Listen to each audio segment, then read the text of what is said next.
भाई जैसे हम आजकल देखते हैं कि कोई भी रिलेशनशिप ज़्यादा दिन तक टिकता नहीं है। और ऐसा होता क्यों है? क्या रिलेशनशिप मेंटेन करना इतना डिफ़िकल्ट हो गया है आजकल कि वो मेंटेन हो ही नहीं सकता है, लंबा टिक ही नहीं सकता है? ऐसा क्यों हो रहा है और ऐसा क्या किया जाए जिससे एक रिलेशनशिप टिक सके?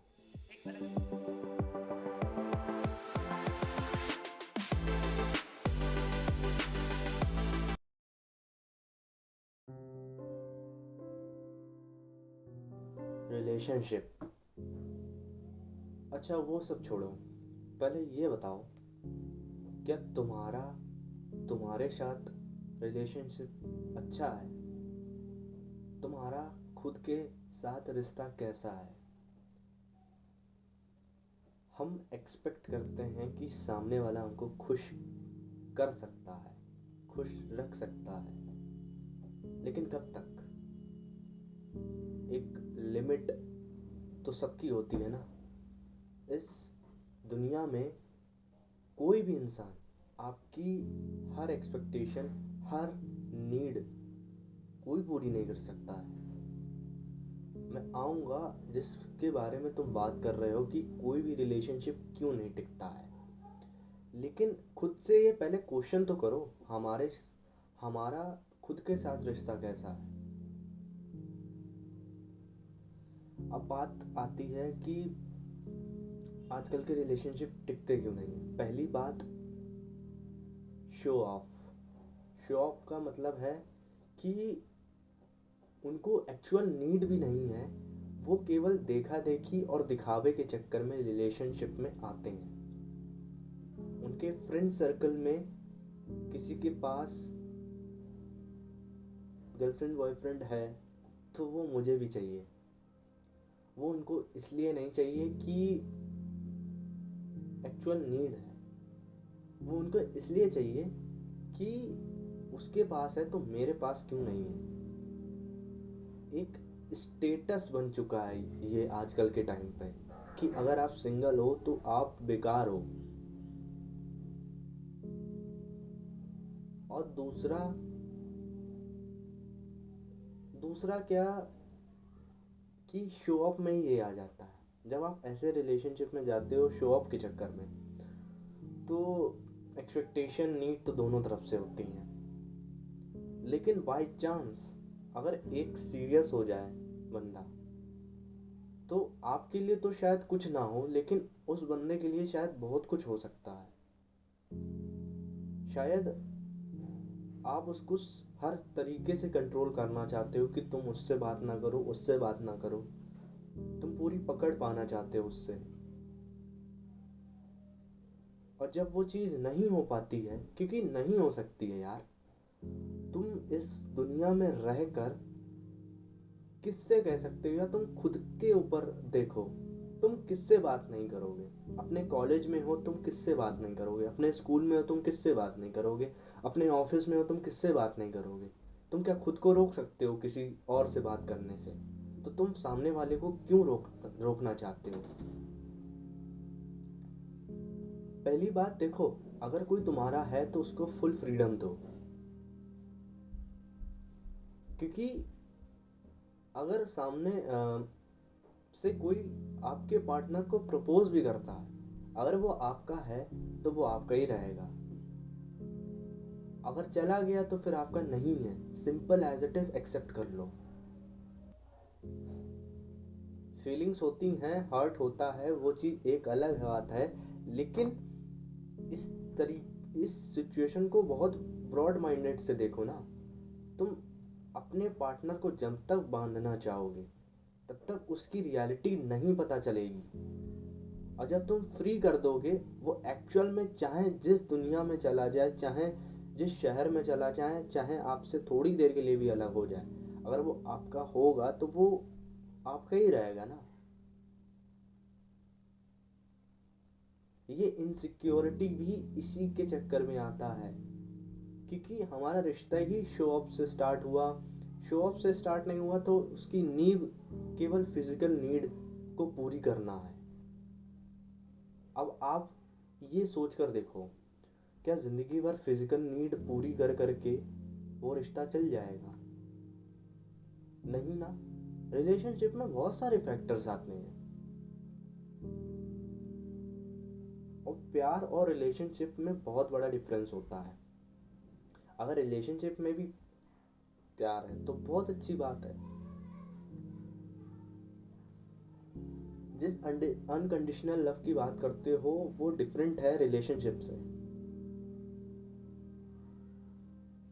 ऐसा नहीं है कि रिलेशनशिप में हो नहीं सकता अनकंडीशनल लव, लेकिन चीज़ें दोनों डिफरेंट हैं। लेकिन दिक्कत क्या है आज के टाइम पे कि जब ये चीज़ें शो अप से स्टार्ट होती है या फिजिकल नीड से स्टार्ट होती है, तो जब लड़ाइयाँ होती हैं, जब कुछ सिचुएशन आपके विपरीत हो जाती है, तो आप देखना, आप मेच्योरली एक्ट नहीं करोगे, बहुत इमेच्योरली एक्ट करोगे, जिसके कारण से ब्रेकअप बहुत होने की चांसेस बढ़ जाते हैं। और तुम देखते भी होगे कि टूटे दिल आजकल बहुत मिलेंगे तुम्हें। कुछ तो जेन्यून होते हैं और ज़्यादातर मेजॉरिटी इस इमेच्योर रिश्ते के कारण होते हैं, क्योंकि इतनी इमेच्योरिटी होती है कि आपके बारे में किसी ने कुछ कह दिया, वो कंफर्म करने की बजाय आप पर चढ़ बैठेंगे।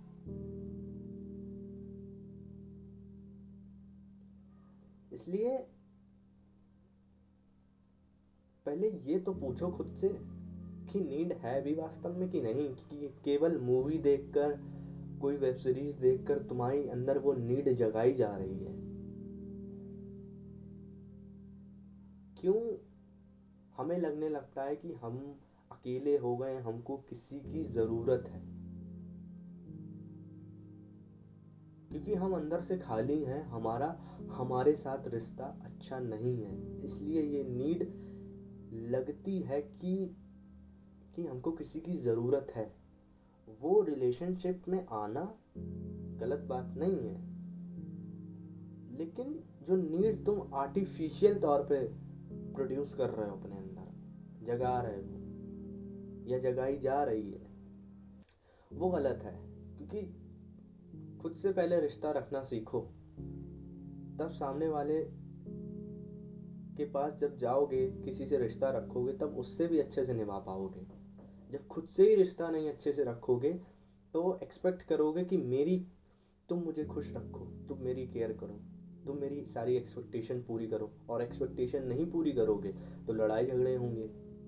आप मेच्योरली एक्ट नहीं करोगे, सेक्रीफाइस नहीं करोगे रिलेशनशिप में, सामने वाले को एक्सेप्ट नहीं करोगे, क्योंकि कमियां और अच्छाइयां दोनों हर इंसान में होती हैं। अब आप उस रिश्ते में ग्रो हो रहे हो कि नहीं हो रहे हो, वो इस बात से डिसाइड हो जाएगा कि आप कितने मेच्योर हो,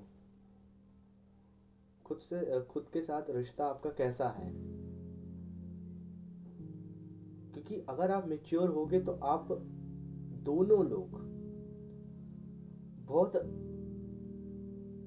अच्छे से हैंडल करोगे लड़ाइयाँ। ऐसी बात नहीं है कि हर लड़ाई आप बहुत मेच्योरली से हैंडल करोगे। कुछ लड़ाइयाँ ऐसी भी होंगी शायद कि आप बहुत इमेच्योर एक्ट करो, लेकिन उन लड़ाइयों के बाद भी आपका रिश्ता अगर टिका हुआ है, चल रहा है अच्छे से, तो ये बहुत अच्छी बात है। क्योंकि हर रिलेशनशिप में लड़ाई होती है। अब बस ये बात निर्भर करती है कि आपका रिश्ता किस नींव पर टिका हुआ है, केवल फिजिकल नीड पे टिका हुआ है, केवल वो शो ऑफ वाले नीड पे टिका हुआ है, स्टेटस वाले नीड पे टिका हुआ है, या सच में एक जो रिश्ते की बुनियाद होती है उस पर टिका हुआ है। ये देखने की ज़रूरत है, क्योंकि रिश्ता लॉन्ग टर्म चलाने के लिए आपको बहुत सारी देखनी पड़ेंगी चीज़ें। अब आप ये नहीं कह सकते हो ना कि मुझे इसके ऊपर फीलिंग्स आ गई तो मैं इसके पीछे दौड़ने लगा, इसके ऊपर फीलिंग्स आ गई तो इसके ऊपर दौड़ने लगा। ऐसा नहीं हो सकता ना। दिक्कत ये है कि कुछ लड़के लड़की के पीछे इस तरह पागल हैं कि वो बस चाहते ही चाहते हैं उन्हें मिल जाए, कोई भी मिले, बस मिल जाए।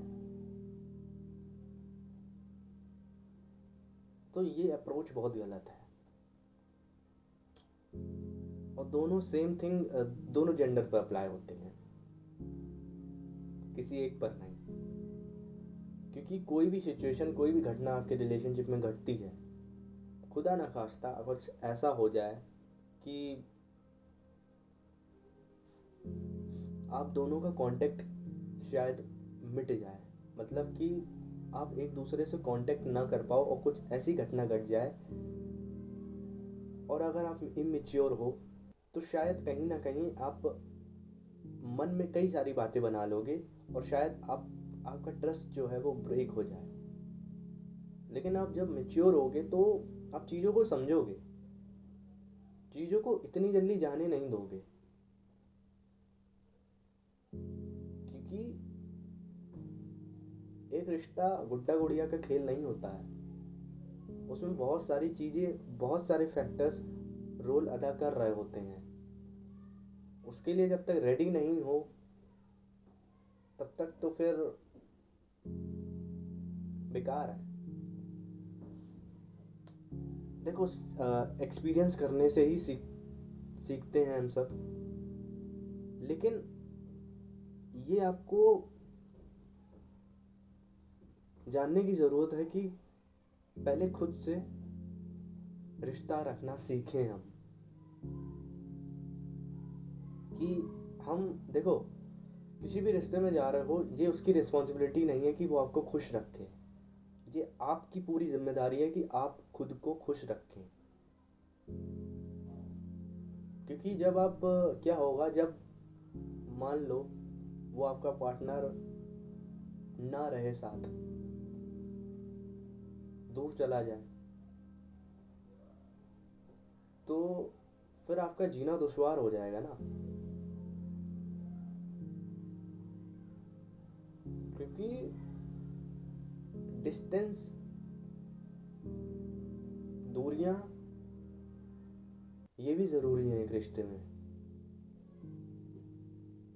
क्योंकि कई बार क्या होता है कि कई बार साथ रहते रहते भी वो बहुत सारी मिसअंडरस्टैंडिंग्स क्रिएट हो जाती हैं, तो थोड़े टाइम के लिए आपको शायद दूरियां भी क्रिएट करनी पड़े, या आप इतने मेच्योर हो कि आप चीज़ों को हैंडल कर लो दोनों मिल बैठ के या बातचीत करके। ये अक्सर होता नहीं है, बहुत मोस्ट रेयरली केसेस में होता है। और जिनमें होता है उनका रिश्ता लंबे टाइम तक टिका रहता है और शायद फॉरएवर हो। जो बहुत इमेच्योर एक्ट करते हैं ना, उनमें ये आदत पाई जाएगी कि वो दूसरों की बातों में आकर शायद रिश्ता ख़त्म करें, या इतने इमेच्योर हों कि काफ़ी टाइम बिताने के बाद भी आप पर ट्रस्ट ना करें, और केवल फिजिकल नीड और बाकी अदर एस्पेक्ट्स को इग्नोर करें, और उन्हें ये लगे कि एक रिश्ता, एक किसी को इम्प्रेस करने के लिए केवल गिफ्ट्स ही ज़रूरी हैं, केवल अच्छा सजना धजना ही ज़रूरी है। ये दोनों के लिए, एक के लिए नहीं। जब आप इससे ऊपर उठ जाओगे तब आप रिलेशनशिप की एक्चुअल मीनिंग जान पाओगे। जो फैंटेसाइज करके मूवीज़ में दिखाया जाता है वैसा रिलेशनशिप चाहते हो तो वो होगा, लेकिन केवल केवल ही केवल वैसा चाहते हो तो फिर लॉन्ग टर्म रिलेशनशिप टिक नहीं पाएगा। इसलिए अगर रिश्ते में हो, आ गए हो, और अगर नहीं भी आए हो, तो ये देख लेना कि खुद से अगर रिश्ता नहीं है तो खुद से पहले रिश्ता बनाना सीखो। क्योंकि खुद को खुश नहीं रख सकते हो, खुद की जिम्मेदारी नहीं ले सकते हो, खुद इंडिपेंडेंट नहीं हो, तो सामने वाले पे डिपेंडेंट होके केवल और केवल हर्ट होने वाले हो, केवल और केवल टूटने वाले हो। क्योंकि जब दो लोग आपस में मिलते हैं तो कुछ ना कुछ कॉन्फ्लिक्ट्स भी होती हैं, कुछ मतभेद भी होंगे, कुछ बातें ऐसी होंगी जो आपको पसंद ना हो, कुछ उनकी भी होंगी ऐसी बातें जो उनको आपकी बातें ना पसंद हो। तो उन चीज़ों को हैंडल करने के लिए एक खुद को समझना ज़रूरी होगा ना। जब आप खुद को समझ पाते हो तो सब तब बाय डिफ़ॉल्ट आप सामने वाले को समझने लग जाते हो। जब आप खुद को नहीं समझोगे तो बाय डिफ़ॉल्ट आप सामने वाले को भी नहीं समझ पाओगे। इसलिए रिलेशनशिप कोई बुरी बात नहीं है, लेकिन उसके पीछे नींव क्या है आपकी रिश्ते की, वो देखनी बहुत ज़रूरी है। और आपके खुद के साथ रिश्ता होना बहुत ज़रूरी है। ये आज की जनरेशन बहुत मिस करती है। खुद के साथ रिश्ता नहीं होना, शो ऑफ बाजी में किसी भी गर्लफ्रेंड बॉयफ्रेंड के को बना लेना स्टेटस के लिए। और देखो, चीज़ें बहुत सारी दिखाई जाती हैं सोशल मीडिया पे भी, मूवीज़ पे भी, कि इतने सारे ब्रेकअप्स हो क्यों रहे हैं। ब्रेकअप्स इतने सारे इसलिए नहीं हो रहे हैं कि लोगों को प्यार समझ आ गया है, लोगों को प्यार होने लगा एक्चुअली में। वो इसलिए हो रहे हैं कि क्योंकि चीज़ें इतनी इस लेवल पर मिसअंडरस्टूड हो चुकी हैं कि लोग बस दिखावे के चक्कर में, जो मार्केट में अट्रैक्शन मार्केटिंग चलती है उसके चक्कर में, वो रियल वैल्यू को बिना जाने चीज़ों में कूदते जा रहे हैं। इसलिए चीज़ें ख़राब भी होती जा रही हैं। इसलिए एक पॉज लो, एक ज़िंदगी में थोड़ा ठहरो कि हो क्या रहा है, वो देखो, देखने की कोशिश करो और फिर स्टार्ट करो। क्योंकि ये सब चीज़ें नहीं करोगे तो शायद तुम्हारे साथ भी हो सकती हैं ये सब चीज़ें। और ये चीज़ हटा दो कि मैं बहुत समझदार हूँ। नो वन इज, सब सीख रहे हैं यहाँ पे। और किसी को इसलिए भी मत जज करो कि वो पास्ट में कैसा था, अब इस और वो पास्ट में कैसा था इस उसके प्रेजेंट से उसे जज करो कि वो पास्ट में जैसा था, क्या उसने प्रेजेंट में बहुत अपने आप में चेंजमेंट लाया है कि नहीं। और चेंजमेंट केवल बॉडी के लेवल पे नहीं, माइंड के लेवल पे भी, इंटेलेक्चुअल के लेवल पे भी। क्या उसकी अंडरस्टैंडिंग बढ़ी है, क्या उसकी मानसिकता कैसे जैसी पहले माइंडसेट था, क्या अब वो चेंज आया है उसमें। अगर वो आया है तो ठीक है, वो चेंज नहीं आया है तो फिर वो चेंज भी बेकार है। फिर जहाँ चेंज नहीं हुआ है